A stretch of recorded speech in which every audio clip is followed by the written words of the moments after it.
क्या इंडिया को आखिरकार वो रामायण मिल गई जिसका इंतजार हमें सालों से था? और उससे भी बड़ा सवाल, क्या रणवीर कपूर सच में भगवान श्री राम बन पाए हैं? देखो, सबसे आसान काम होता है किसी फिल्म की सिर्फ बुराई करना या सिर्फ अच्छाई करना, लेकिन रामायण जैसी फिल्मों के साथ ये दोनों चीजें गलत हैं। एंड इसलिए जो चीज अच्छा लगा वो भी बताऊंगा एंड जो चीज बुरा लगा ट्रेलर में वो भी बताऊंगा। सबसे पहले बात उस सीन की करते हैं जिसने ट्रेलर शुरू होते ही मेरा ध्यान खींच लिया, एंड वो सीन था यश का। क्योंकि इस बार आप केजीएफ के रॉकी भाई एंड टॉक्सिक के राया दोनों को ही भूल जाएंगे, क्योंकि यश की आवाज, चेहरे का कॉन्फिडेंस, आंखों की आग, इस बार रावण को सिर्फ दिखाया ही नहीं गया है, महसूस कराया गया है। क्योंकि यही वजह है कि ट्रेलर खत्म होने के बाद भी अगर किसी की ज्यादा चर्चा हो रही है तो यश की हो रही है, क्योंकि इस बार पीक मेल ऑरा दिखाया गया है यश को। अब आते हैं सबसे मुश्किल सवाल पे, क्या रणवीर कपूर सच में भगवान श्री राम बन पाए हैं? यार सच कहूँ तो रणवीर कपूर को मैं भगवान श्री राम के रूप में उतना फील नहीं कर पा रहा हूँ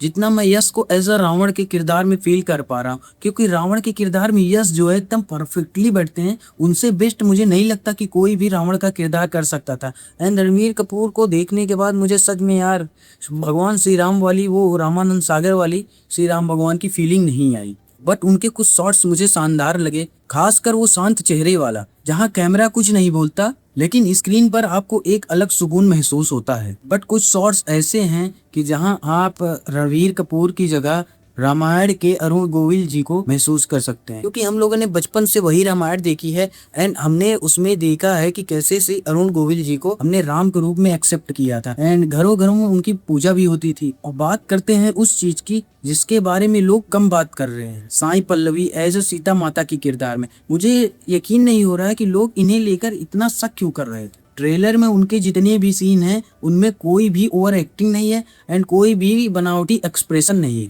बस एक सादगी है। शायद यही माता सीता के लिए सबसे जरूरी थी। अब बात उस चीज की करते हैं जिसने मुझे सबसे ज्यादा एक्साइटेड किया, और वो है म्यूजिक।